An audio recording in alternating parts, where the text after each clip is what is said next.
Welcome to our channel. Today we how to connect OpenAI to Zapier for automated customer support. Complete guide step by step clearly.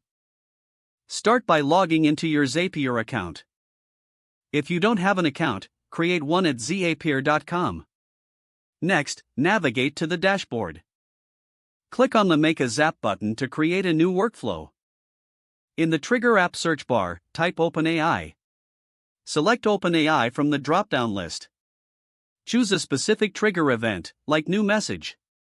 Connect your OpenAI account by clicking on Sign in to OpenAI. Follow the prompts to authorize the connection. After connecting, configure the required fields for the trigger. Now, click on Test Trigger to ensure it's set up correctly. If the test is successful, proceed by clicking Continue. Next, choose an action app by searching for Zapier webhooks. Select Webhooks by Zapier. For the action event, choose Post. Click Continue to configure the webhook settings. In the URL field, enter the endpoint for your customer support platform. Set the payload type to JSON.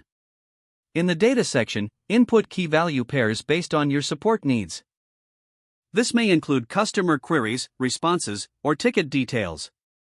Optionally, configure additional settings such as headers if required.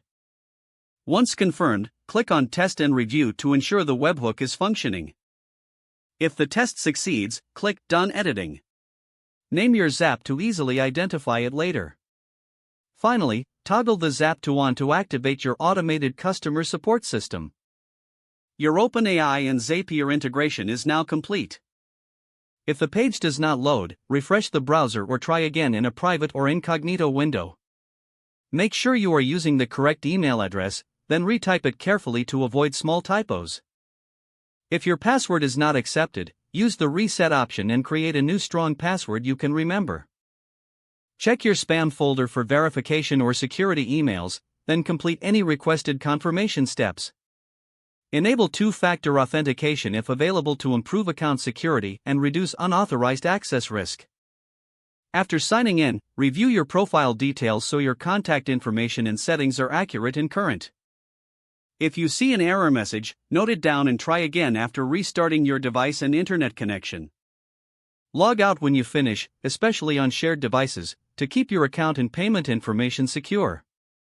If the page does not load, refresh the browser or try again in a private or incognito window. Make sure you are using the correct email address, then retype it carefully to avoid small typos.